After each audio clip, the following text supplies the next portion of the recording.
सुनिए डॉक्टर श्याम सुंदर पराशर जी की यह अनमोल कथा।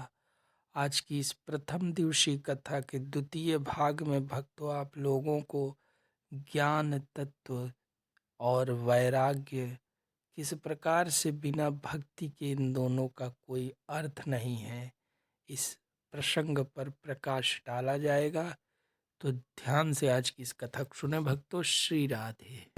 अहम भक्तिरिति ख्याता इमौ मे तनयौ मतौ ज्ञान वैराग्य नामानौ कालयोगेन जर्जरौ। महाराज मेरा नाम है भक्ति देवी और ये दोनों बुढ़े जो मेरे सामने बेहोश पड़े हैं ये मेरे ही बच्चे हैं, इनका नाम है ज्ञान और वैराग्य। अब नारद जी आंख फाड़ के देखने लगे। हमने जीवन में पहला आश्चर्य देखा, 20 साल की माताजी और 90 साल के बेटा। ये तुम्हारे बच्चे इतने बुढ़े कैसे हो गए देवी जी? बोले महाराज इसीलिए तो रो रही हूं, मेरा कष्ट ही यही है कि मैं युवती और बच्चे बुढ़े हो गए। उत्पन्ना द्रविणे साहम वृद्धिम कर्नाटके गता। मैं पैदा हुई थी दक्षिण भारत में, मेरी जन्मभूमि दक्षिण भारत है। कर्नाटक में मैं बड़ी भई, महाराष्ट्र में मैं पली, पर कई पाखंडियों के प्रदेशों में पहुंच करके बहुत पीड़ा मुझे हुई तो बच्चों को लेके वहां से भागी। पर वृंदावन में आके जैसी मैंने कदम रखा, जाता हम तरुणी, मैं एकदम नई नवेली युवती हो गई। पर दुर्भाग्य से बच्चे मेरे दोनों बुढ़े हो गए। मेरे बच्चों की यही हालत रही महाराज। तो इदम स्थानम परित्यज्य विदेशम गम्यते मया। इस भूमि को ही छोड़ के मैं तो कहीं विदेश भाग जाऊंगी। ये सारी समस्या भक्ति माँ ने नारद जी को सुनाई। नारद जी हाथ जोड़ के बोले माता जी आप दुखी मत होइए, ऐसा मत कहिए। आप यदि विदेश चली जाएंगी भारत भूमि को छोड़ करके तो भारत का तो गौरव ही नष्ट हो जाएगा। भारत की पहचान ही भाव भक्ति से है, क्योंकि आजकल भारत की भक्ति भी विदेश की तरफ ज्यादा भाग रही है। बोलो राधे राधे। हम लोगों को भी कुछ विदेशी चश्मा ऐसा फिट हो गया है कि जब तक किसी वस्तु व्यक्ति में विदेशी मोहर न लगे तब तक हम उससे प्रभावित ही नहीं होते। बोलो राधे राधे। यहां तक कि साधु संत भी इससे बचे नहीं है। जब तक कोई महात्मा 2-4 देशों में आश्रम न बना ले तब तक हमको वो प्रभावशाली नहीं लगते। जब तक कोई कथा व्यास 2-4 देशों में कथा न कहावे तब तक उसे हम विशिष्ट वक्ता नहीं मानते। कोई पूछा क्या करते हो महाराज? बोले सब कथा कहते हैं। अच्छा तो कभी देश के बाहर कहीं विदेशों में गए? बोले ना हम कहीं नहीं गए। अच्छा तो लोकल में ही कहते हो। उसकी भाषा ही बदल जाती है। और 2-4 देशों के नाम ले लो कि वहाँ अरे हमारा तब तो अंतर्राष्ट्रीय व्यास हो। तो हम लोगों को कुछ ऐसा मानसिकता बन गई है कि जब तक चाहे साधु संत हो, चाहे वक्ता हो, चाहे विद्वान हो,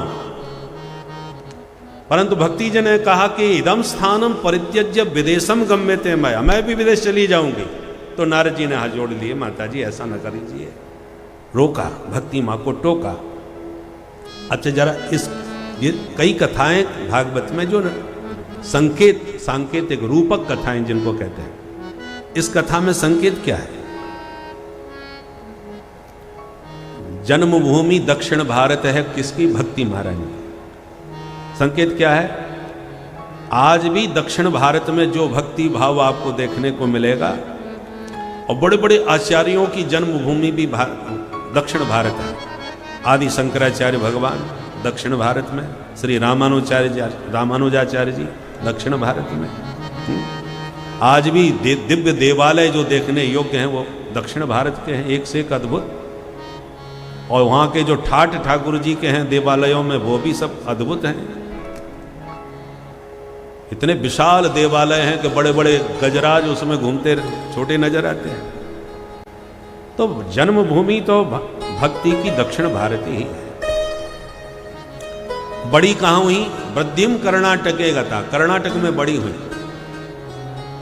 और आध्यात्मिक दृष्टि से यदि इस बात को देखें तो उत्पन्ना द्रविणी, बोले मैं द्रविण, दक्षिण भारत को द्रविण देश कहते हैं।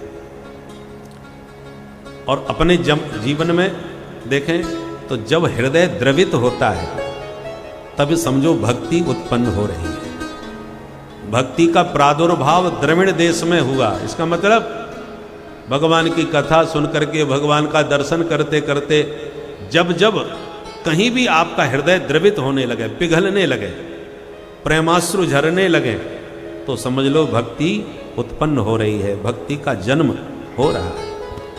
पर भक्ति पुष्ट कब होगी, बड़ी कब होगी? जब कर्नाटक में जाएगी। कर्नाटक का मतलब, कर्नाटक जितनी ज्यादा तुम भगवान के चरित्र और लीलाओं को कानों से श्रवण करोगे, भक्ति उतनी पुष्ट होगी। इसलिए भागवत में तो नवदा भक्ति में प्रथम भक्ति श्रवण का माना है। श्रवणम कीर्तनम विष्णु हो, भगवान की कथा श्रवण करना पहली भक्ति है। गोस्वामी जी ने तो उसको दूसरे नंबर पर रखा है, प्रथम भगति संतन कर संगा, दूसरी रति मम कथा प्रसंगा। वो कहते हैं पहले संतों का संग करो, वो पहली भक्ति है। नवदा भक्ति का वर्णन जो रामचरित मानस में है, और शेष जो 8 भक्ति हैं उसमें तो शर्त लगाई है, केवल पहली भक्ति है जो बिना किसी शर्त के, प्रथम भगति संतन कर संगा, केवल बढ़िया साधु संतों का संग करो और कोई शर्त नहीं। पर दूसरी रति मम कथा प्रसंगा, कथा तो सुनो पर रति के साथ, बिल्कुल एकाग्रता से प्रीति पूर्वक कथा सुनोगे तो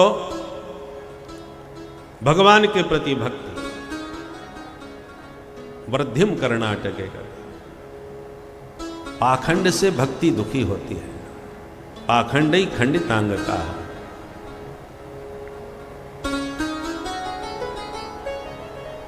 साधु संत का वेश बना करके कोई किसी के साथ धोखाधड़ी करे, किसी को ठगे, तो वेश बदनाम होता है।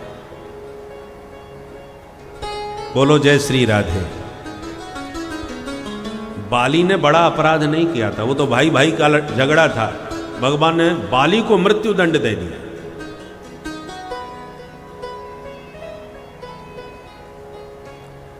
अच्छा, जानकी जी का अपराध दो ने किया। एक तो कौआ बन के जयंत आया, चोंच मारा, घायल किया। रावण ने तो जानकी जी को कुदृष्टि से छुआ तक नहीं, लाया, अशोक वाटिका में बैठाया, घर के बाहर वाटिका में, और पूरा आदर सम्मान के साथ रखा। उसने सबसे ज्यादा अपराध तो कौए ने किया, जो चंचु प्रहार करके खून की धारा किशोरी जी के अंग से बहा दी। तो बड़ा अपराधी तो काग था, रावण उतना अपराधी नहीं है, उसने तो हरण किया और सम्मान के साथ अपने घर के बाहर वाटिका में किशोरी जी को रखा। किंतु रावण को मृत्यु दंड दिया और कौए को केवल एक आंख फोड़ करके छोड़ दिया। कारण क्या है? एक ही कारण है, कौए का रूप बना करके जो जयंत ने किया वो कौए के अनुरूप ही काम किया। कौए का काम है ये मांस नोच के खाना, कौआ बन करके जयंत ने वही किया, किशोरी जी का मांस नोचा चंचो प्रहार करके। पर रावण ने क्या किया? वेश साधु का बनाया और काम राक्षस का किया। इसलिए राम जी ने रावण को मृत्यु दंड दिया कि तुमने भेष को कलंकित किया है।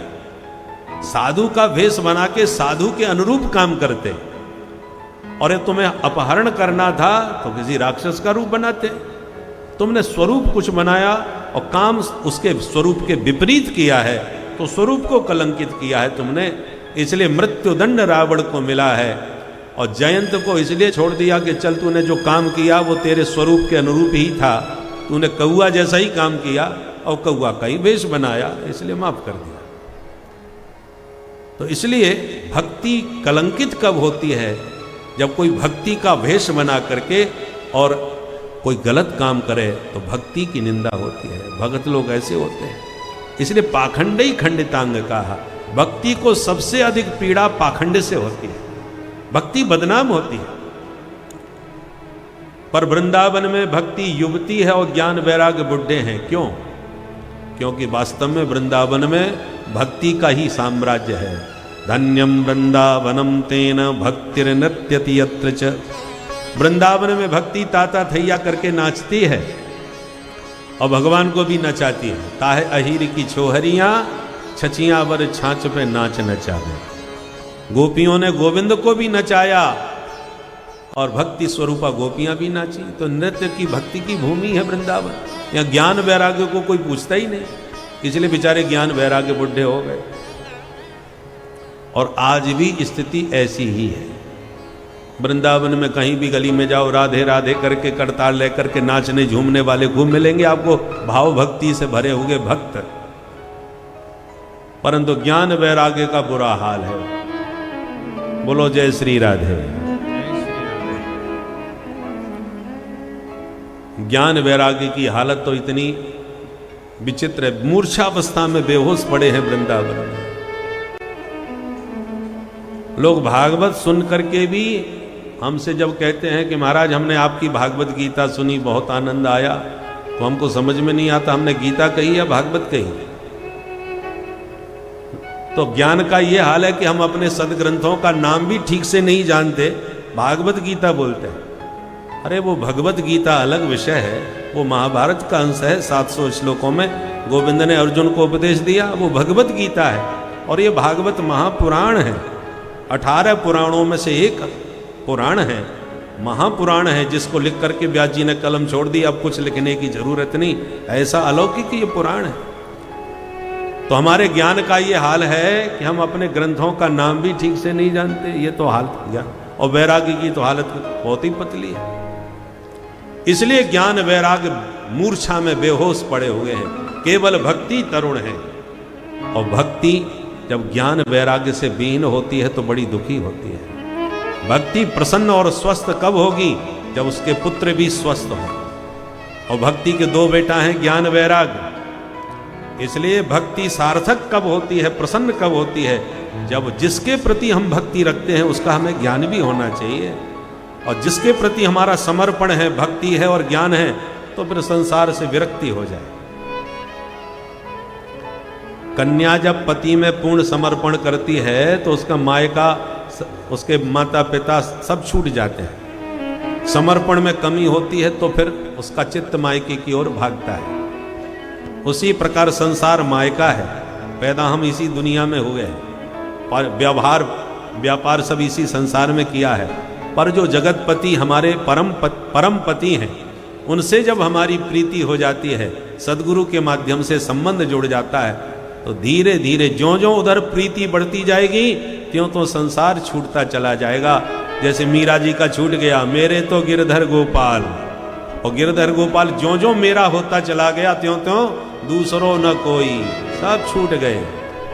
संसार में जब तक जिनको हम अपना कहते थे, गिरधर गोपाल मेरा बना के सारी दुनिया को उसने छोड़ा दिया। तात मात भ्रातृ बंधु आपना न कोई, सब छूट गया। ये है वैराग्य। जब बंसी वाला अपनाता है, पकड़ता है, तो दुनियादारी सब छोड़ा देता है।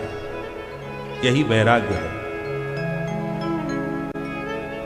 तो नारद जी ने इस सारी स्थिति को समझा और भक्ति मां से कहा, मां मैं नारद आपको प्रतिज्ञा पूर्वक वचन देता हूं, तदा नाहम हरेर दासो लोके त्वाम न प्रवर्तये। इस लोक में जन जन में मैंने तुम्हें स्थापित नहीं करवा दिया तो मैं भगवान का भक्त न कहलाऊं, भगवान का दास न कहलाऊं। ये प्रतिज्ञा नारद जी ने की। तो भक्ति मां तो गदगद हो गई, नारद जी को प्रणाम करके उनकी स्तुति करने लगे। नारद जी आपकी सदा जय हो, सदा जय हो। जयति जगति माया यस्य कायाधवस्ते, जयति जगति माया यस्य कायाधवस्ते। वचन रचन मेकं केवलं चाकलैः, वचन रचन मेकं केवलं चाकलैः। ध्रुव पदमपि यातो यत्र पातो ध्रुवोऽयम्, ध्रुव पदमपि यातो यत्र पातो ध्रुवोऽयम्। सकल कुशल पात्रं ब्रह्मपुत्रं नतास्मि, सकल कुशल पात्रं ब्रह्मपुत्रं नतास्मि, ब्रह्मपुत्रं नतास्मि। ब्रह्मपुत्रं नतास्मि। जगति माया जयति जगति माया। नारद जी की स्तुति करती हुई भक्ति माँ कहती हैं, हे नारद जी, आपकी सदा जय हो। आप माया मुक्त महात्मा हैं। आपने कयाधु के बेटा प्रहलाद पर कृपा करी तो भक्तों में शिरोमणि बना दिया प्रहलाद को। आपने ध्रुव पर कृपा करी तो आज ध्रुव तारा बना दिया आपने उसे। तो नारद जी जैसे ध्रुव प्रहलाद पर कृपा करी, ऐसी मेरे इन बच्चों पर भी कृपा कर दीजिए आज। नारद जी बोले, देवी इतनी दुखी क्यों हो रही हो? चिंता को छोड़ो और प्रभु के चरणों का चिंतन प्रारंभ करो। श्री कृष्ण चरणाम भोजम स्मर दुखम गमिष्यति। गोविंद के चरण कमलों का जितना अधिक चिंतन करोगी उतना ही दुख व्याधि क्लेश सब दूर होते चले जाते हैं, क्योंकि हरि स्मृति ही सर्व विपद विमोक्षणम। भगवान की स्मृति सारी आपदा विपदाओं से मुक्ति देने वाली होती है। ब्रज के नंद लाला श्री राधा जू के सांवरिया, सब दुख दूर हुए जब तेरा नाम लिया। ओ ब्रज के नंद लाला, प्रेम से सभी गाइए।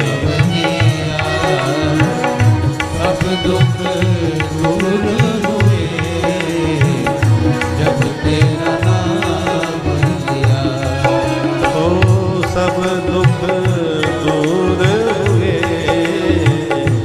जब तेरा नाम लिया। सब दुख दूर हुए जब तेरा नाम लिया। मीरा पुकारे तुम्हें गिरिधर गोपाला,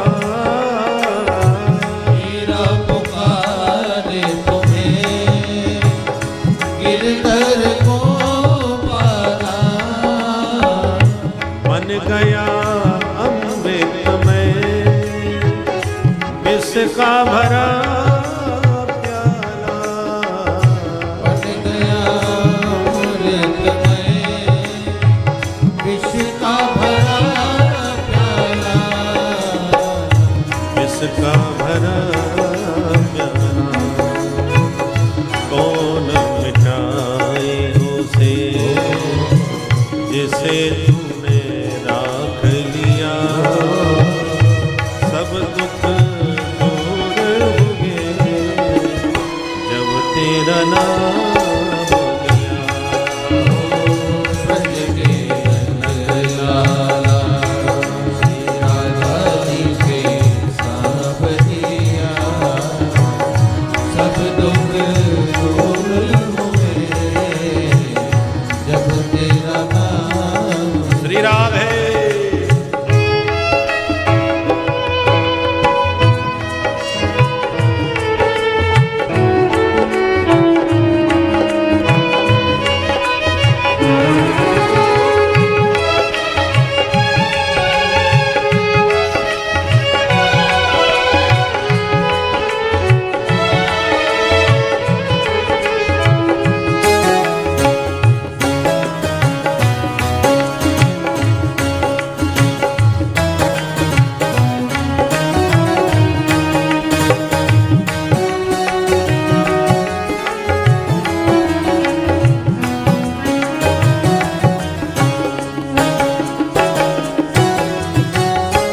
जब तेरे गोकुल में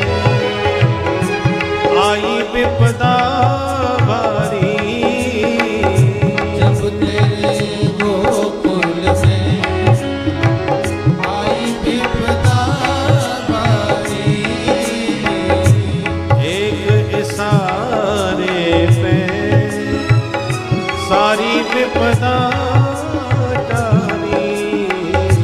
एक इशारे में सारी विपदा तारी।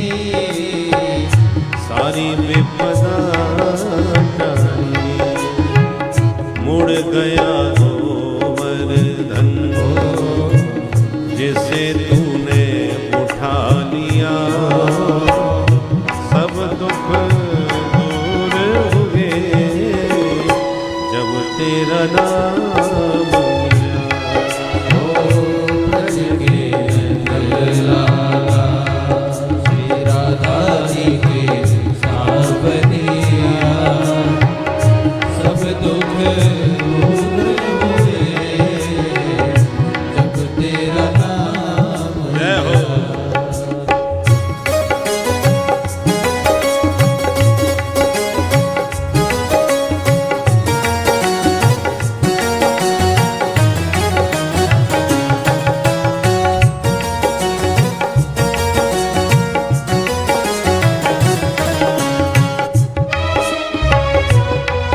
मुरली की धुन प्यारी,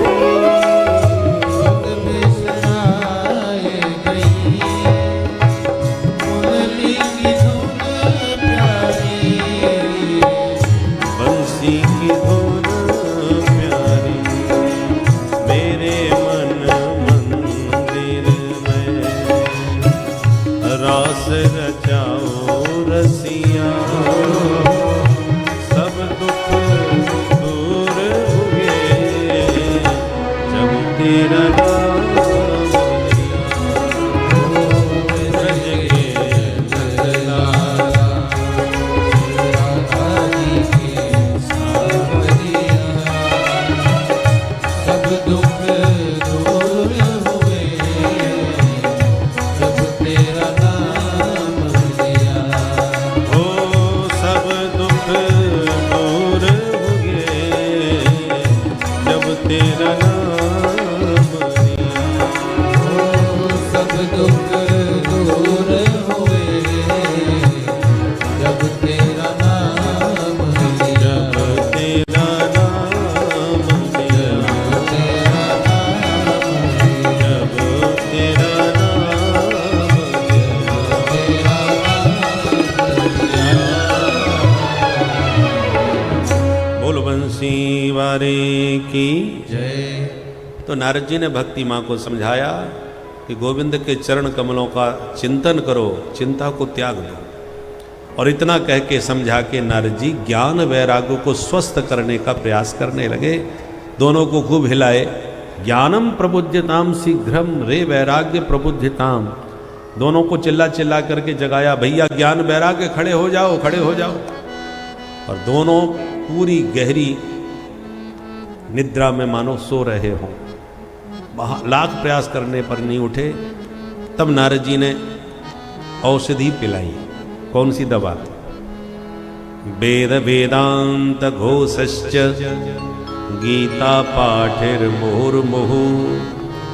चारों वेद सुनाए, सारी उपनिषदें सुनाई और अनेकों बार भगवद गीता का पाठ सुनाया। तो वेद वेदांत सुना तो थोड़ी सी चेतना आई, आंख भी खुली, चारों तरफ देखा और फिर थोड़ी देर बाद फिर आंख बंद करके बेहोशी में चले गए। अब नारद जी सिर पकड़ के बैठ गए। इतना हैवी डोज दिया तब भी फायदा नहीं हुआ, तो इससे ज़्यादा कीमती तो दवा है ही नहीं हमारे पास। वेद वेदांत और गीता के बाद अब बचा क्या? हम लोगों का भी जब हम वेद वेदांत का सत्संग सुनते हैं ना, थोड़ा सा ज्ञान वैराग्य हमारा जगता है, और थोड़ा सा ही जगता है। सत्संग संपन्न हुआ फिर जैसे कि तैसे हो जाते हैं। जब तक सत्संग चला तभी तक ये ज्ञान वैरागी की थोड़ी सी आंखें खुलती हैं। सत्संग संपन्न फिर झांके तहां। तो वेद वेदांत से बात नहीं बनी। नारद जी को लगा अब क्या करें, वेदों की भाषा जटिल है, जल्दी हम लोगों को समझ में भी नहीं आती। आप जितना गंभीर प्रवचन करोगे उतने ही लोग या तो सोएंगे या खिसक जाएंगे, गिने चुने ही श्रोता मिल पाएंगे। और उसका जितना सरलीकरण कर लो, आज श्रोता बड़े दुर्लभ हो गए। इसलिए गोस्वामी जी ने कहा, श्रोता वक्ता ज्ञान निधि कथा राम के गूढ़। श्रोता वक्ता जब दोनों ही ज्ञानी होते हैं तब गूढ़ शास्त्रों की चर्चाएं प्रकट होती हैं। उसमें श्रोता का नाम पहले लिया, वक्ता श्रोता ज्ञान निधि नहीं कहा, श्रोता वक्ता ज्ञान निधि कहा। श्रोता का नाम पहले क्यों लिया? क्योंकि श्रोता जितना सजग और प्रबुद्ध होगा, वक्ता को तो उतनी तैयारी के साथ आना ही पड़ेगा। फिर वक्ता को तो तैयारी करनी पड़ेगी या तो प्रबुद्ध श्रोता सन्मुख हो। विडंबना यह है कि श्रोता जब अबुद्ध हो जाता है, जिज्ञासु नहीं रहता है, तो फिर वक्ता फिर अपना टाइम पास करता है। श्रोता यदि श्रोता तो वक्ता फिर वक्ता, और श्रोता यदि सोता तो वक्ता फिर वक्ता। बोलो राधे राधे। राधे राधे। तो वक्ता तो श्रोता को दृष्टि में रख करके कथा कहता है, जिज्ञासु श्रोता के सामने। और आज समस्या क्या है, वक्ता कोई कितना भी प्रबुद्ध हो, बढ़िया से बढ़िया रहस्य उद्घाटित करना चाहे शास्त्रों का, परंतु श्रोता विवश कर देते हैं। महाराज जी वो कथा तो आप ठीक ही कहते हो, कथा तो सबकी सुनी सुनाई, आप तो बढ़िया जोरदार भजन सुना दिया करो कि झूम जाए, नाच जाए, सब मस्त हो जाए, बस हमारी कथा सफल। तो वक्ता को विवश कर देते हैं। पहले हम लोग जब कथा प्रारंभ किए थे सन 1985 में प्रारंभ किए थे, उस समय संगीत नहीं चलता था और सुबह शाम कथा होती थी 8 घंटे, 4 घंटे सुबह 4 घंटे शाम को, और बिना संगीत के शुद्ध कथा लोग सुनते थे।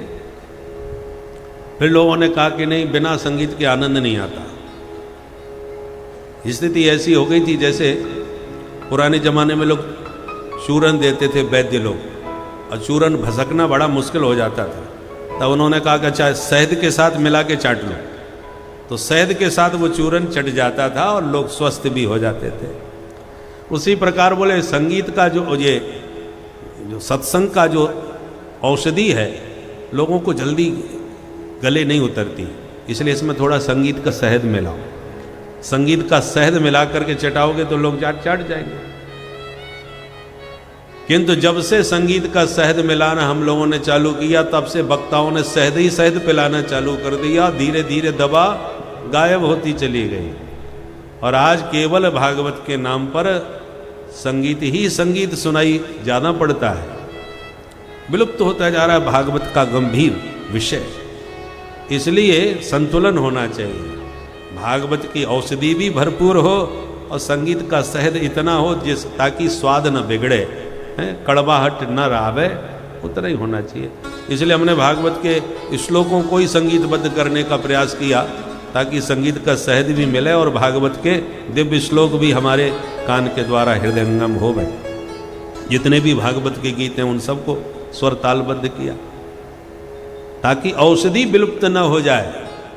औषधि विलुप्त हो गई तो सही शहद से स्वाद तो भरपूर मिलेगा, पर स्वास्थ्य नहीं सुधरने वाला समाज का। बोलो राधे राधे। राधे राधे। इसलिए सनकादिकों ने नारद जी से कहा कि नारद जी ने जब पहले ज्ञान वैराग्य को सब सुना दिया, फिर भी लाभ नहीं हुआ, तो आकाशवाणी हुई, नारद जी सत्कर्म करो तभी ये स्वस्थ होंगे। नारद जी बोले तो कौन सा सत्कर्म करूं? बोले संतों से पूछो, संत बताएंगे।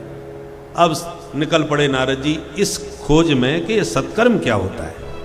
बड़े बड़े सिद्ध संतों के पास गए, महाराज बहुत नाम सुन के आया हूं, आपके तो लाखों चेला हैं, कृपा करके बताओ सत्कर्म किसे कहते हैं। अब जिससे प्रश्न करते हैं वही संत चक्र में पड़ जाते हैं कि नारद जी ब्रह्मा के बेटा हैं, पूरे ब्रह्मांड में घूमते हैं, जब इनको ही नहीं मालूम तो हम इनको क्या बताएं। देखो, कोई सामान्य व्यक्ति प्रश्न करता है तो हर व्यक्ति जवाब देने को तैयार होता है, पर कोई विशेष व्यक्ति, प्रसिद्ध व्यक्ति, विद्वान कोई प्रश्न करे तो आप व्यक्ति को जवाब देने में भी संकोच लगता है कि इनको हम क्या जवाब दें। इसलिए नारद विष्णु भगत पुनि ज्ञानी, नारद जी विद्वान भी बहुत हैं और भक्त भी बहुत हैं, और पूरे ब्रह्मांड में इनकी गति है। इसलिए जिससे भी प्रश्न करते हैं भाई संत संकोच में पड़ जाते हैं। अब जिनके लाखों शिष्य बैठे हों उनके सामने नारद जी जब पूछते हैं कि आप तो जगत गुरु हो महाराज, कृपा करके बताओ सत्कर्म किसे कहते हैं। अब वो संत सोचते हैं कि हमने मना कर दिया, हमको नहीं मालूम, तो चेलाओं में हमारी बात खराब हो जाएगी। और नारद जैसे महात्माओं को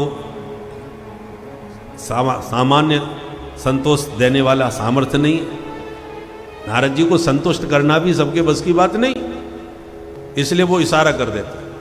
आजकल हमारा मौन व्रत चल रहा है, मौन खुलेगा तब बात करेंगे, और यूं कह के बात को टाल जाते हैं।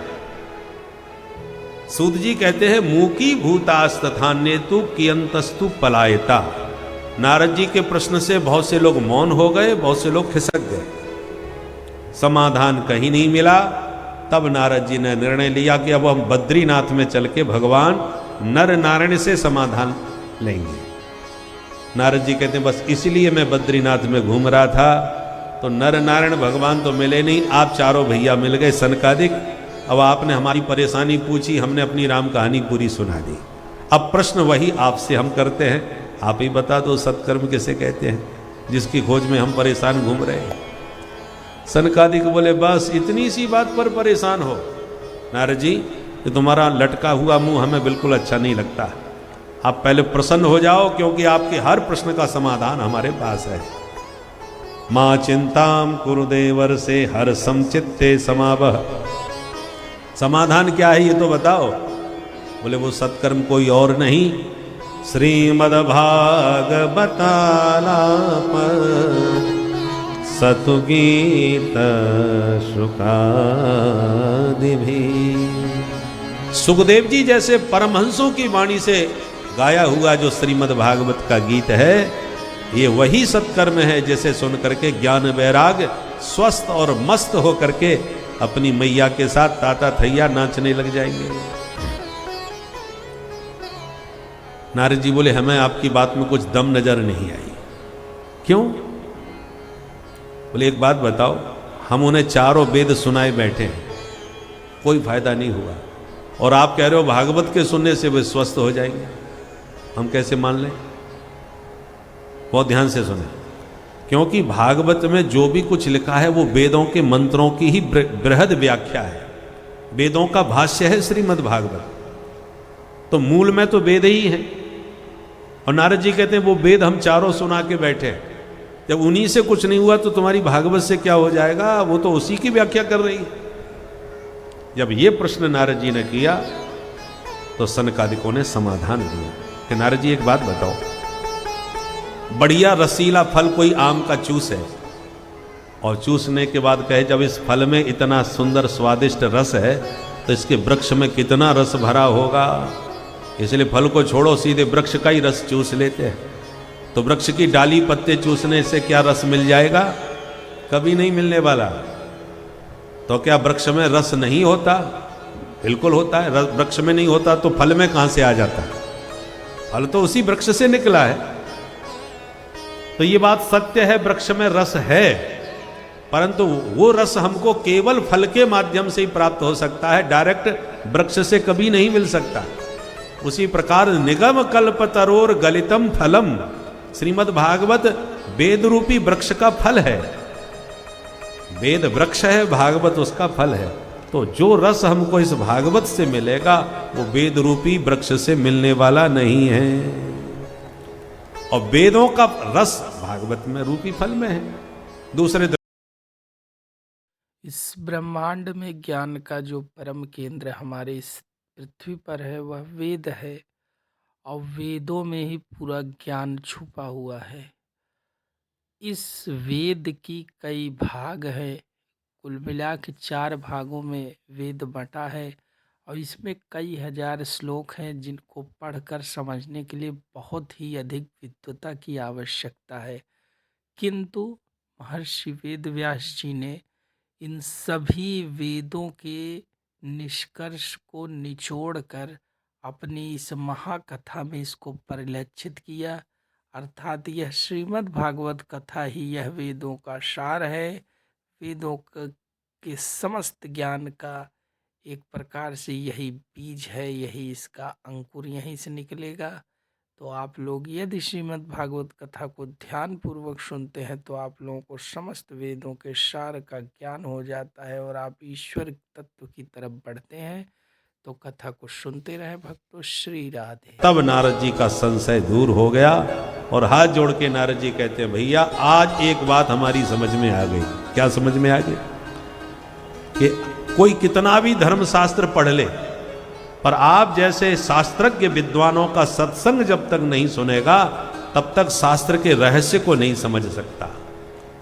इसलिए रामचरितमानस में गोस्वामी जी कहते हैं वेद पुराण उदधि घन साधु। वेद पुराण क्या है? बोले उदधि है। उदधि माने समुद्र, महासमुद्र है। पर साधु और संत जो विद्वान हैं वो घन है, बादल है। मतलब क्या हुआ? कोई कितना भी प्यासा हो और समुद्र के किनारे पहुंच जाए प्यास बुझाने तो क्या बुझेगी? पानी तो भरपूर है, अनंत था, परंतु अथाह जल राशि में आप आचमन भी नहीं कर पाओगे, इतना खारा पानी होता है। समुद्र का जल देखने में प्यारा है, पानी पूरा खारा है, परंतु उसी पानी को जब बादलों के द्वारा खींच करके यत्र तत्र मेघों के द्वारा बरसाया जाता है रिमझिम, तो वही बरसात का जल बड़ा स्वादिष्ट हो जाता है, मधुर हो जाता है, पेय बन जाता है, ग्राह्य हो जाता है। डायरेक्ट समुद्र से आपको खारा मिलेगा। उसी प्रकार शास्त्र समुद्र हैं, संत विद्वान मेघ हैं। शास्त्र के ही सूत्रों का चिंतन करके, मंथन करके, उसके रहस्य को समझकर प्रवचनों के द्वारा जब बरसाते हैं तो प्रवचन सुन के सबको बात समझ में आ जाती है। और उसी बात को जब शास्त्रों में बहुत से लोग पढ़ करके भ्रमित हो जाते हैं, यहाँ ये लिखा है, वहाँ ये लिखा है, हमारी तो बुद्धि चक्कर में पड़ गई भाई, समझ में नहीं आती क्या चक्कर है। इसलिए शास्त्रों को हमेशा किसी संत सदगुरु के सानिध्य में ही उसका स्वाध्याय करना चाहिए, नहीं तो मति भ्रमित हो जाती है। संस्कृत में हमारा सब वैदिक वाग्मय शास्त्र है। जो संस्कृत की बात छोड़ो, हिंदी में जो उसका सार गोस्वामी तुलसीदास जी ने निकाल के रख दिया, नाना पुराण निगमागम सम्मतम यत रामायणे निगदितम। गोस्वामी जी ने पहले ही प्रतिज्ञा कर दी, मैं अपनी तरफ से कुछ भी नहीं लिख रहा, जो पुराणों में, वेदों में, शास्त्रों में, आगम ग्रंथों में लिखा गया है, मैं उसी का सार निकाल करके इसमें लिखने जा रहा हूं, अपनी तरफ से कुछ नहीं। सरलीकरण किया है शास्त्रों का रामचरितमानस में। वो रामचरितमानस को ही हम नहीं समझ पा रहे, हमारी मति भ्रमित हो जाती है। कई लोग मन पन्ने फाड़ने लग जाते हैं, इसमें ये लिख दिया, इसमें इसकी निंदा, उसकी निंदा। तो भैया इतना सरलीकरण शास्त्र भी समझ में नहीं आ रहा तो संस्कृत साहित्य को कोई क्या समझेगा। इसलिए शास्त्रों को पढ़ने की जगह सुनना चाहिए, क्योंकि सुनाने वाला समझ करके सुनाता है, उसके मर्म को जान करके बताता है, और पढ़ने में बुद्धि भ्रमित हो जाती है। परंतु शास्त्र सम्मत संतों का सत्संग बड़ा दुर्लभ होता है। अनंत जन्मों का जब भाग्य उदय होता है तब किसी को शास्त्र सम्मत स्वस्थ सत्संग सुनने को मिलता। आजकल सत्संग भी बहुत गड़बड़ हो गया है, मनमुखी बातें लोग करने लगे हैं। शास्त्र सम्मत सत्संग दुर्लभ है। ये नारद जी कह रहे, भाग्योदयेन बहुजन्म समर्जितेन सत्संगमं च लभते पुरुषो यदा वै अज्ञान हेतु कृतमोह मदान्धकार ना संविधाय हितदो दयते विवेक। इसी श्लोक का ज्यों का त्यों अनुवाद गोस्वामी जी कर रहे हैं। बिनु सत्संग विवेक न होई, बिनु सत्संग विवेक न होई, राम कृपा बिनु सुलभ न सोई, राम कृपा बिनु सुलभ न सोई। आवत एहि सर अति कठिनाई, आवत एहि सर अति कठिनाई, राम कृपा बिनु आव न जाई, राम कृपा बिनु आव न जाई, राम कृपा बिनु आव न जाई, राम कृपा बिनु आव न जाई। आवत एहि सर अति कठिनाई, आवत एहि सर अति कठिनाई, अति कठिनाई, अति कठिनाई। सत्संग के सरोवर में सराबोर होने का सौभाग्य उन्हीं सज्जनों को प्राप्त होता है जिनके ऊपर हरि की विशेष कृपा होती है। ठाकुर जी की कृपा नहीं है तो आप चाह करके भी नहीं सुन पाओगे। बहुत से लोग कहते हैं महाराज हम तो 7 दिन की छुट्टी लेके बैठे थे कि पूरा सत्संग सुनेंगे 7 दिन का, पर ऐन वक्त पर महाराज बच्चा गिर पड़ा, पैर टूट गया, हॉस्पिटल में ही 7 दिन निकल गए हमारे तुम्हारे। राम कृपा बिन सुलभ न सोई, ठाकुर जी की कृपा के बिना संभव नहीं है, सुनने की इच्छा ही नहीं होगी। चाहे जितना आप कार्ड दे दो, चाहे जितना आप दुराग्रह करो, टेलीफोन करो कि साहब एक दिन आकर के सुनो तो सही, जवाब एक ही मिलेगा तुम्हें भागवत सुनने की पड़ी है महाराज, हमें मरने की फुर्सत नहीं है, इतना काम है। नहीं, सुनने की ना इच्छा होगी, भले ही लोग फालतू में बैठ के गपशप करते रहें, परंतु सत्संग के नाम पर मन नहीं लगेगा जब तक ठाकुर जी की अनुकूल दृष्टि नहीं होगी। राम कृपा बिन सुलभ न सोई। नारद जी बोले भैया मुझे आश्चर्य होता है कि मैंने स्वयं व्यास जी को भागवत की प्रेरणा दी, मैंने ही अपने पूज्य पिता से भागवत श्रवण करी और मैं ही भागवत की महिमा से अपरिचित रहा। अब मुझे आपके श्रीमुख से एक बार भागवत सुनने की इच्छा है महाराज, मुझे सुनाइए। सनकादिक बोले ठीक है, हम तो इसीलिए घूम रहे हैं कि सुनावे या सुने। तो कहाँ सुनाओगे? बोले चलो वहाँ चलते हैं। कहाँ? गंगा जी के किनारे हरिद्वार में। गंगा द्वार समीपे तो तटमानंदनानतम। हरिद्वार का निर्णय लिया गया, हरिद्वार में कथा होगी। क्यों जी? हरिद्वार का ही चयन क्यों किया गया? भाई भक्ति ज्ञान वैराग्य तो वृंदावन में थे, या तो वृंदावन में आके कथा कराते नारद जी, अथवा बद्रीनाथ में जब सनकादिकों से भेंट हुई तो बद्रीनाथ में ही कथा चालू कर देते। पर न बद्रीनाथ न वृंदावन, कथा के लिए चयन हुआ हरिद्वार का। क्यों?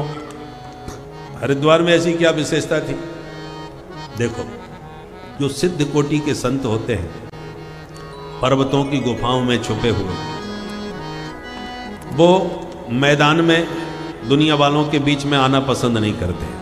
और जो दुनियादारी के संसारी लोग हैं वो बहुत ऊंचे पहाड़ों पर जाना उस जमाने में तो बहुत ही दुर्लभ था, आज तो सुलभ हो गया। पहले लोग बद्रीनाथ कब जाते थे? जब सब कामों से फ्री हो जाते थे। कब 4 धाम की यात्रा पे जा रहे हैं भैया, हमने स्वयं बचपन में देखा, पूरे गांव वाले बैंड बाजों के साथ उन्हें विदा करते थे, 4 धाम की यात्रा पर जा रहे हैं, सबसे गले मिल करके रोते थे, भैया 4 धाम पे जा रहे हैं, हम लौट के आ गए तो फिर मिलेंगे नहीं तो जय सिया राम। इतनी दुर्गम यात्रा मानी जाती थी पुराने जमाने में। कदाचित बद्रीनाथ में कथा होती तो 4 वक्ता होते और इकलौते श्रोता नारद जी बैठे दिखाई पड़ते, क्योंकि वहां श्रोता कहां मिलते? बद्रीनाथ में। तो संसारी ऊपर नहीं जा सकते और संत बहुत नीचे नहीं जा आते। बीच की देहरी है हरिद्वार। द्वार का मतलब देहरी। देहरी पर दीपक जला दो तो भीतर बाहर दोनों तरफ उजेला होता है। दीपावली पर आपने देखा ज्यादातर देहरी पर दीपक जलाए जाते हैं, भीतर भी उजेला देता रहे बाहर भी। गोस्वामी जी भी कहते हैं, राम नाम मणि दीप धर जीह देहरी द्वार, तुलसी भीतर बाहरे जो चाह से उजियार। दोनों तरफ उजेला चाहते हो तो देहली पर दीपक जलाओ। और श्रीमद् भागवत क्या है? बोले अध्यात्म दीप मचितिरीशिताम तमोंधम। श्रीमद् भागवत को अध्यात्म दीप कहा गया है। हृदय के भीतर प्रकाश देने वाला ये ज्ञान का दीपक है। और बीच देहरी कौन है? वाणी। वाणी में प्रभु के नाम का दीपक जला दो, सुनने वालों को बाहर भी मंगल देगा और आपके अंतःकरण को भी मंगलकारी बनाएगा। इसलिए वाणी की देहरी पर राम नाम का दीपक जला के रखना चाहिए, दोनों तरफ प्रकाश।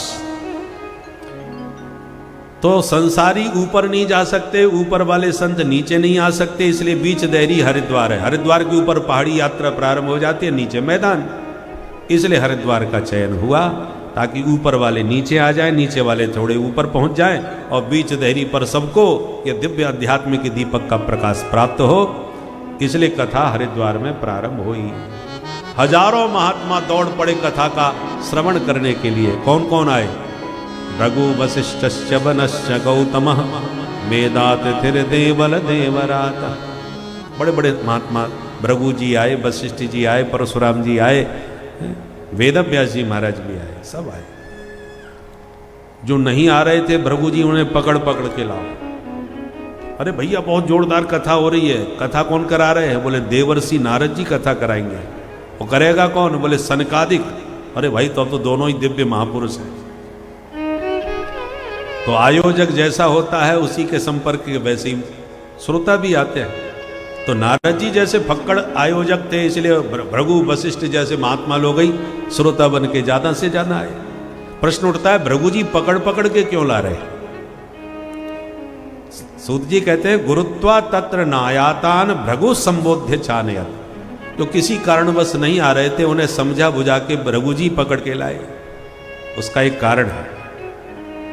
देखो, अपराधी का तुम साथ दो तो आप भी अपराधी की श्रेणी में आओगे, आपको भी दंड मिलेगा। ऐसे सत्कर्म में आप सहयोगी बनोगे तो सत्कर्म का भी पुण्य आपको मिलेगा।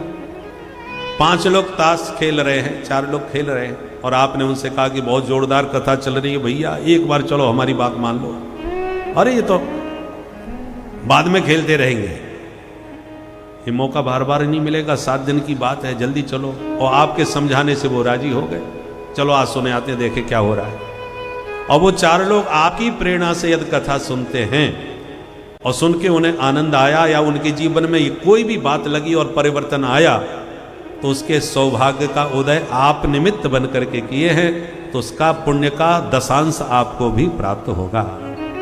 ये भृगु जी जानते थे, इसलिए पकड़ पकड़ के लाए कि इनका कल्याण होगा सो होगा, हम तो जा ही रहे हैं, दशांश हमको भी तो मिलेगा। इसलिए महात्मा लोग भी बीमा कंपनी के एजेंटों की तरह होते हैं, पकड़ पकड़ के बीमा करते हैं हमारे।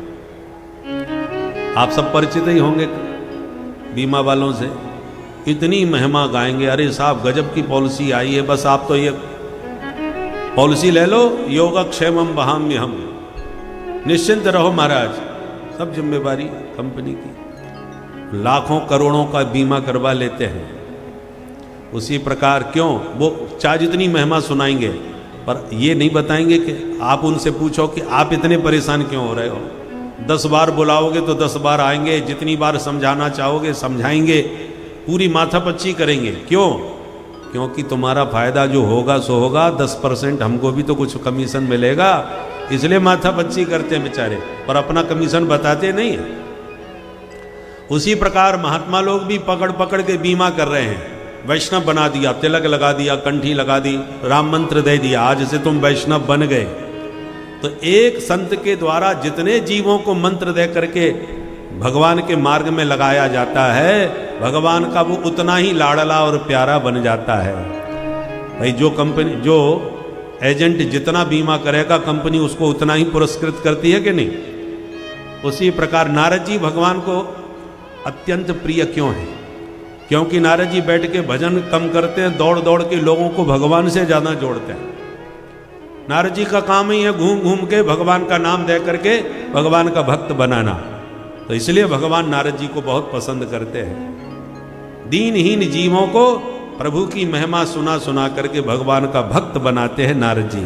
इसलिए ध्रुव जी हों चाहे प्रहलाद जी हों, सब नारद जी के ही चेला है, इसलिए नारद जी भगवान को बड़े प्यारे लगते हैं। तो भृगु जी भी पकड़ पकड़ के लाए। तो आप भी महाराज कल से 2-4 लोगों को प्रेरित करके लाओगे तो 10% कमीशन आपका भी पक्का। बोलो राधे राधे। राधे राधे। तो बड़ा विशाल संत समुदाय इकट्ठा हो गया। सनकादिकों ने व्यासपीठ पर बैठ के कथा कहना प्रारंभ किया। सदा से व्यास श्रीमद् भागवती कथा, यस्या श्रवण मात्रेण हरिश्चित्तम समाश्रये। सनकादिक कहते हैं नारद जी, ये भगवान की मंगलमयी कथा हर समय सुनने योग्य है, दिन मुहूर्त की आवश्यकता नहीं है, जब फुर्सत हो तब सुनो। सदा सेव्या, फायदा क्या होता है? बोले हरिश्चित्तम समाश्रय। जितनी सरलता से भगवान की कथा सुन करके हरि हृदय में आते हैं, उतना किसी अन्य साधन से नहीं आते।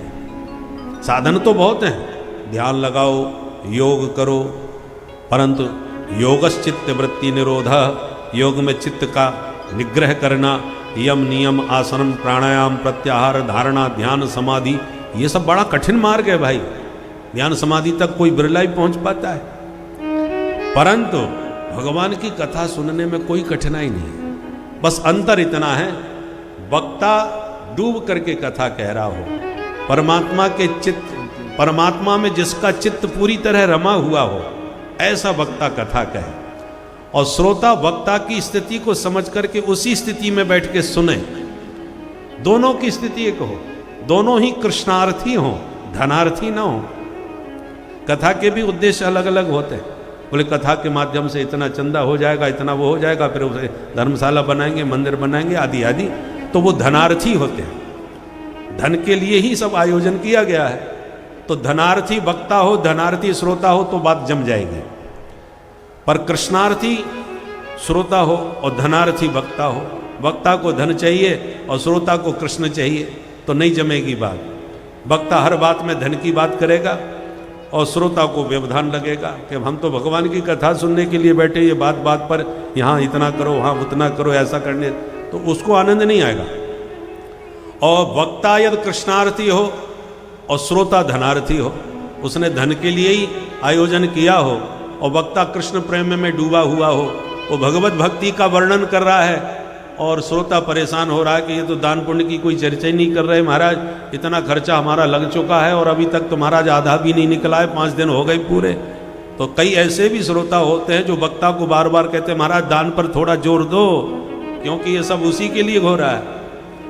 तो रसाभास हो जाएगा, रसभंग हो जाएगा। आनंद कब आएगा? जब दोनों का लक्ष्य एक हो, कृष्णार्थी वक्ता और कृष्णार्थी ही श्रोता। कथा क्यों कराया है? बोले भगवान कृष्ण का प्रेम प्राप्त हो, भगवान के प्रीत्यर्थ कथा हो रही है, और वक्ता भी उसी प्रेम में डूबा हुआ हो, तब श्रोता वक्ता दोनों एक रस के डूबे हों, तब अलौकिक आनंद उस कथा में प्राप्त होता है, तब रस निष्पत्ति होती है, तब रस वर्षण होता है। इसलिए हरिश्चित्तम समाश्रति, ये कथा वो है जो चित्त में चित्तचोर को बिल्कुल चिपका देती है, हृदय में हरि को उतार देती है। यही परम लाभ कथा का है। संसार के लाभ के लिए यदि कथा करा रहे हैं तो आपकी मांग बहुत छोटी है। कोई गाय खरीदने जाए और कहे महाराज ये कितना गोबर देगी, तो उसका प्रश्न ही हास्यास्पद है।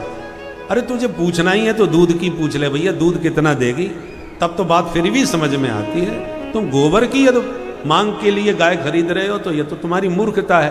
गाय आएगी तो गोबर तो देगी ही देगी, उसका क्या पूछना, गोबर पर क्या दृष्टि रखना। दृष्टि रखना ही है तो उसके दिव्य दुग्ध पर ध्यान दो, बढ़िया पौष्टिक दूध दे। उसी प्रकार कथा जब भगवान की सुनो तो कथा में भगवान को पाने की भावना हो। जब जगदीश्वर तुम्हारे हो जाएंगे तो ये जगत तुम्हें अपने आप मिल जाएगा, इसको मांगना नहीं पड़ेगा। बोलो राधे राधे। बुंदेलखंड में जो पत्तों के दोना बनते हैं ना, पुराने जमाने में जब पंगत होती थी, अब तो पंगत का जमाना ही खत्म हो गया, पत्तल परोसी जाती थी। पत्तों की पत्तल बनती थी, पत्तों के दोने बनते थे। तो जो बड़ा होता था उसे दोना कहते थे, और कोई छोटा सा बनता उसको दुनिया कहते हैं, दुनिया और दोना। तो कई दुकान हैं जहाँ पर रसगुल्ला बेचे जाते हैं, तो रसगुल्ला आपको एक चाहिए तो दुनिया छोटी जो है उसमें रख करके देते हैं। अब दुकानदार से आप केवल दुनिया मांगो कि दोने तुम्हारी छोटी छोटी, ये दोने बड़े अच्छे लग रहे हैं, ये दुनिया हमको दो, मना कर देगा, हमारे पास नहीं है, कहीं और जाके खरीदो। परंतु यदि आप रसगुल्ला मांगोगे तो मूल्य आप रसगुल्ला का ही दोगे, दुनिया आपको फ्री में मिलेगी। वो दुनिया में रख करके ही रसगुल्ला देगा, वो फ्री में दुनिया मिलेगी। पर केवल दुनिया खरीदोगे तो आपको वो नहीं देगा। उसी प्रकार ये दुनिया है, केवल इस दुनिया को ही आप पाने का प्रयास करोगे तो मिलना बहुत मुश्किल है। ये दुनिया किसी की नहीं होती। पर जो दुनिया का मालिक है, रसो वही सह, भगवान को रस स्वरूप बतलाया गया है, उस रसराज भगवान को पाने का प्रयास करो। मैंने लीनो गोविंदा मोल, मीरा जी कहती है मैंने गिरधर गोपाल को खरीद लिया। और जब गिरधर गोपाल जो रस रूप हैं उनको आप खरीदोगे तो ये दुनिया आपको फ्री में मिल जाएगी, इसका कोई मूल्य आपको नहीं देना पड़ेगा। गिरधर गोपाल जिनके हो गए सारी दुनिया उनके पीछे पड़ जाती है। हमारे प्रेमानंद बाबा को देख लो, वृंदावन में दुनियादारी को छोड़ करके फक्कड़ बन करके वृंदावन में राधे राधे बोलने लगे, राधा रानी की और वृंदावन की महिमा गाने लगे। हम लोग जाते थे घूमते हुए, वहीं जाके बैठ जाते थे बगीची में, कुछ 8, 10, 15 लोग बैठते रहते थे, बस बाबा वहीं बगीचा में बैठ के गाते रहते थे वृंदावन की महिमा, राधे राधे करते। डॉक्टरों ने मना कर दिया तुम्हारी दोनों किडनी फेल है, 4 साल से ज़्यादा चलोगे नहीं। तो बोले ठीक है, वो तो अपनी दुनियादारी से मोह भंग करके आ गए भजन करने के लिए। और जब से कहा डॉक्टरों ने आज 17 से ज़्यादा साल हो गए, 17 साल से भी ज़्यादा हो गए। बाबा मस्त हैं और राधे राधे गा रहे हैं। और बाबा तो राधे राधे गा रहे हैं दुनियादारी से बचने के लिए, और दुनियादारी पीछे पड़ गई महाराज। आज वृंदावन में हमारे पास ज़्यादातर जो फोन आते हैं वो बिहारी जी के दर्शन की बात नहीं, बोले बाबा से मिलवा दो एक बार महाराज। ऐसी दुनिया लोग दीवाने हो गए। मतलब क्या है, केवल आप दुनिया को पकड़ने का प्रयास करोगे कि सब हमारी जय जयकार करें, ये संसार हमारा हो जाए, कोई किसी का नहीं होने वाला। परंतु जब उस गिरधर गोपाल के हो जाते हैं, जब राधा रानी के हो जाते हैं, तो दुनिया पागलों की तरह अपने आप पीछे पड़ जाती है। तो इसलिए रस को पकड़ो, रसगुल्ला को पकड़ोगे दुनिया अपने आप मिलेगी फ्री में, बिना मांगे। पर केवल दुनिया के पीछे पड़ोगे तो यह दुनिया किसी की नहीं हुई है, मिलना बहुत मुश्किल है। बोलो राधे राधे। राधे राधे। इस प्रकार से यस्या श्रवण मात्र, महिमा गा रहे थे भागवत के श्रवण की महिमा, कि उसी समय एक चमत्कार हो गया। क्या हुआ? भक्ति सुतौ तौ अरुणौ गृहीत्वा प्रेमैक रूपा सहसा विनाशी। भक्ति सुतौ तौ करुणौ गृहीत्वा प्रेमैक रूपा सहसा विनाशी। श्री कृष्ण गोविंद हरे मुरारे नाथेति नामानि वदन्ति। कृष्ण गोविंद हरे मुरारे नाथेति नामानि वदन्ति। बोल भक्ति महारानी की। भक्ति मैया ज्ञान वैराग्य के साथ प्रकट होके ताता थैया करके नाचने लगी। देखने वाले दंग रह गए, ये कहां से आ गई। सनकादिक बोले घबराओ मत, जहां भगवान की मंगलमयी कथा होती है, भागवत के शब्दार्थ से भक्ति ज्ञान वैराग्य के साथ प्रकट होती है। मतलब क्या हुआ? भागवत के सुनने से कोरी भक्ति नहीं आती, ज्ञान वैराग्य के साथ भक्ति प्रकट होती है। अर्थात अंधी भक्ति नहीं, ज्ञान वैराग्य जिस भक्ति में ना हो वो अंधी भक्ति होती है। पर भागवत में अंधी भक्ति नहीं सिखाई गई है, ज्ञान वैराग्य समन्वित भक्ति का उदय होता है। सिद्ध क्या हुआ? श्रीमद् भागवत भक्ति ज्ञान और वैराग्य तीनों की त्रिवेणी का महासंगम है। गंगा जी की अपनी महिमा, यमुना जी की अपनी महिमा, सरस्वती जी की अपनी महिमा, पर जहां तीनों का समागम हो जाए वो फिर तीर्थ नहीं रह जाता, तीर्थराज बन जाता है, प्रयागराज हो जाता है। उसी प्रकार ज्ञान भक्ति वैराग्य की अपनी अपनी महिमा है, पर श्रीमद् भागवत में तीनों का महासंगम है। भक्ति ज्ञान वैराग्य तीनों स्वस्थ मस्त होकर के थिरकने लगे, नाचने लगे। इसलिए श्रीमद् भागवत ज्ञान वैराग्य समन्वित भक्ति को प्रदान करने वाली है। भक्ति माने का अहम को तिष्ठामि, महाराज मैं कहाँ बैठ जाऊं। सनकादिक बोले ये जितने भक्त वैष्णव बैठे हैं इन सबके हृदय में बैठ जाओ, क्योंकि जिसके मन मानस में भक्ति विराजमान हो जाती है उसे भगवान के पीछे नहीं भागना पड़ता, बल्कि भगवान ही उस भक्त के पीछे पीछे भागने लग जाते हैं। सकल भुवन मध्य निर्धनास्ते धन्या निवसति हृदयेषां श्री हरेर भक्ति रेखा। हरिरपि निज लोकं सर्वथा तो विहाय प्रविशति हृदि तेषां भक्ति सूत्रोपनद्ध। त्रिभुवन में वही परम धन्य है जिसके मन मानस में भगवान की भक्ति विराजमान हो, क्योंकि भगवान उसके अधीन हो जाते हैं। भक्ति भगवान को बांध लेती है।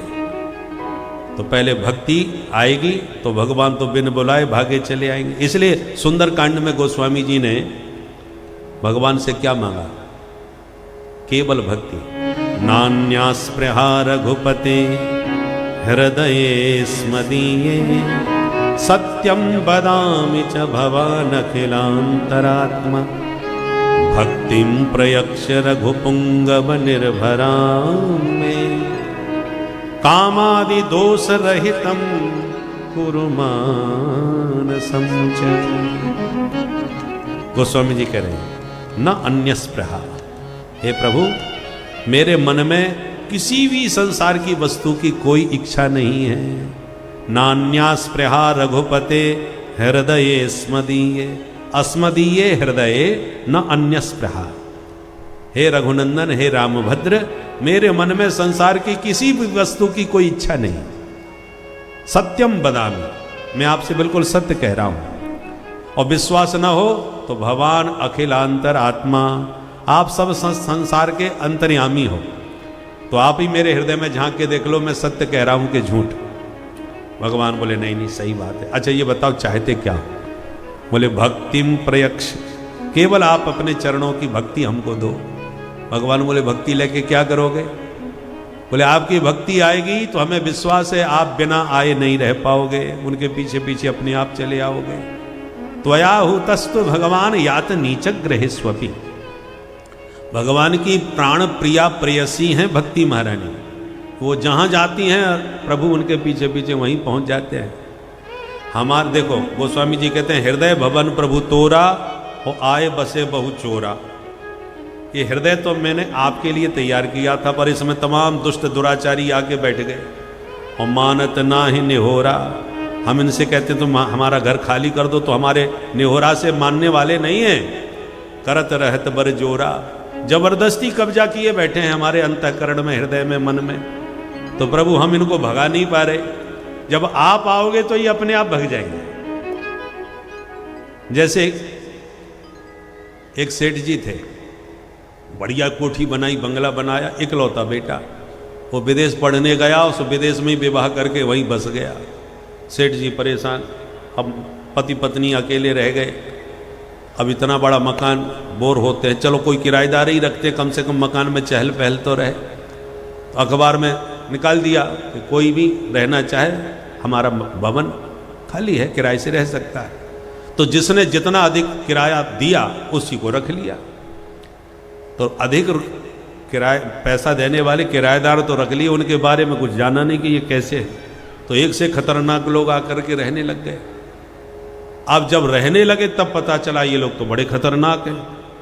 कोई तो महाजुआरी है तो दिन भर जुआ खेलने वाले उसके यहाँ आते हैं, कोई शराबी है तो पीने वाले उसके यहाँ आते रहते हैं। तो माहौल घर का बिगड़ गया। सेठ जी ने कहा भैया हमारा भवन बदनाम हो रहा है तुम्हारे कारण, तुम हमारा मकान खाली करो। तो बोले सुनो सेठ जी, जितना मांगा था उतना दिया है, अब हमारा हम किराए से रह रहे हैं, हम कल आए और तुम ऐसे कैसे भगा दोगे? कुछ साल रहेंगे हम। अब मानने पर बहुत खतरनाक लगने को तैयार, सब एक से खूंखार लोग। सेठ जी बड़े दुखी होकर के रोने लगे। एक दिन एक संत जी के पास गए, गुरु जी के पास। गुरु जी बड़े परेशान हैं। क्या? बोले हमने कितने भाव से अपना बंगला बनाया था, बच्चा नहीं आया तो किराएदार रख लिए। वो तो बड़े दुष्ट हैं महाराज, निकल भी नहीं रहे और उनके कारण घर का माहौल बिगड़ रहा है। संत जी ने कहा तो बच्चा पहले तुम्हें सोच समझ के रखना चाहिए, घर में घुसाइए क्यों ऐसे दुष्टों को? बोले गुरु जी गलती हो गई। बोले गलती हो गई तो भुगतो, भगवान से प्रार्थना करो, राम जी कुछ कृपा करेंगे। संत जी तो यही कह सकते हैं और क्या कहते। इतने में एसपी साहब आए। संत जी का बड़ा नाम सुन के, वो भी बड़े भक्त भाव के थे, तो संत जी से मिलने एसपी साहब आए और बोले महाराज मैंने आज ही ज्वाइन किया है और आपका नाम सुना तो आपके दर्शन करने आ गया, आशीर्वाद दीजिए कि मैं ठीक सी व्यवस्था प्रशासनिक चला सकूँ। बोला अच्छा तो अभी कहाँ रह रहे हो? बोले हमको तो सरकारी बंगला मिला हुआ है, परंतु बहुत इस समय ऊबड़ खाबड़ पड़ा है, तो मैंने उसकी मरम्मत के लिए काम चला दिया है, तब तक कहीं किराए से रह लूँगा। सेठ जी बैठे थे बगल में, तुरंत बोले सरकार अपना घर है, आप रहेंगे तो बड़ी कृपा होगी। बोले हाँ हमको तो रहना ही है, चलो आपके यहाँ रहेंगे। किराया क्या लोगे? बोले अरे नहीं साहब आपसे क्या किराया लेना, आप तो बस रह लो, हमारे ऊपर बड़ी कृपा होगी। बोले ठीक है तो कल ही आ रहे हैं आपके घर में।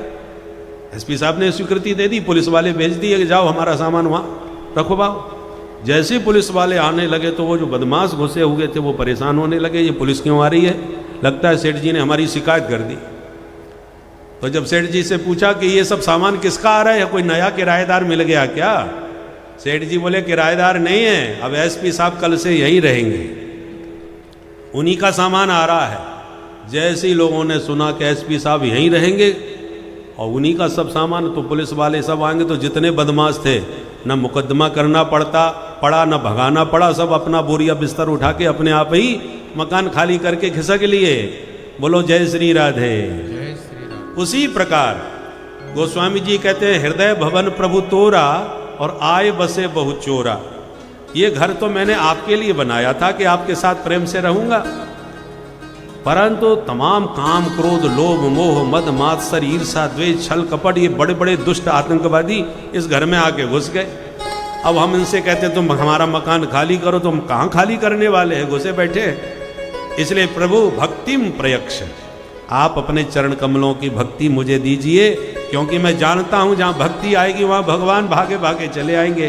तो आपकी भक्ति जब आएगी, आपका सामान जब यहाँ मेरे भवन में आने लगेगा, तो आपके आने की आहट पाते ही कामादि दोष रहितम कुरुमान समच, जो काम क्रोध लोभ मोह बड़े दुष्ट घुसे बैठे हैं भवन में, वो आपके आने की सूचना मात्र से भागना चालू कर देंगे और मेरा भवन कामादि विकारों से मुक्त हो जाएगा। ना मेरे को झगड़ा करना पड़ेगा, ना कोई मेरे को साधन करना पड़ेगा, बस आपके आगमन की सूचना ही मेरे भवन को पवित्र और पावन कर देगी, दोष रहित बना देगी। इसलिए प्रभु आप अपने चरणों की भक्ति दीजिए।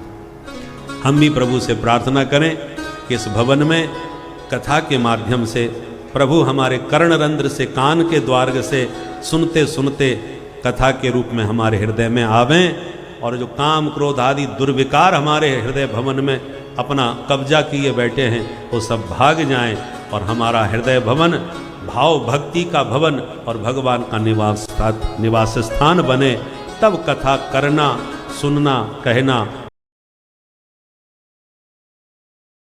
श्री राज राजेश्वरी राधा रानी यदि कृपा करती हैं तो मानव उस परम कृष्ण के भी दर्शन, उस तत्व को प्राप्त कर लेता है जिसके लिए संत लाखों हजारों वर्ष तपस्या करके अपने शरीर को गला देते हैं, लेकिन फिर भी उनकी उन दर्शन करने की अभिलाषा पूर्ण कभी कभी नहीं हो पाती या अगले जन्म में होती है।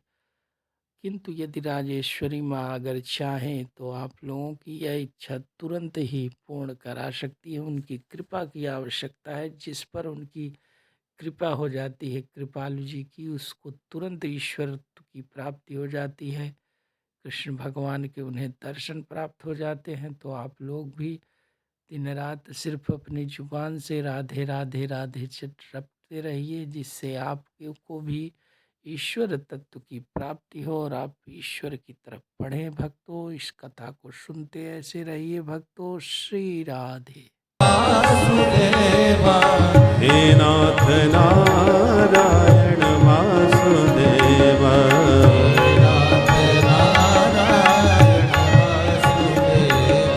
श्री कृष्ण गोविंद हरे मुरारे, हे नाथ नारायण वासुदेवा,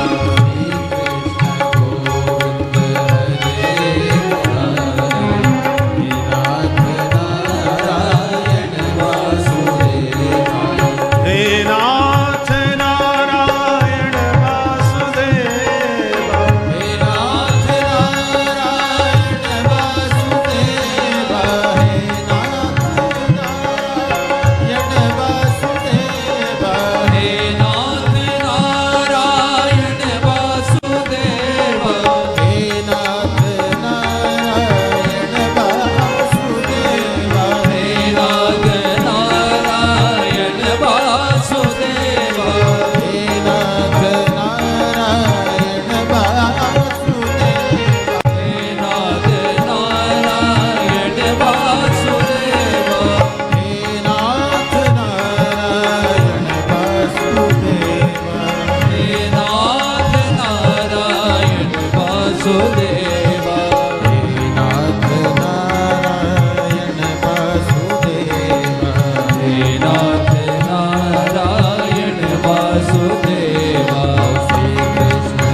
देवा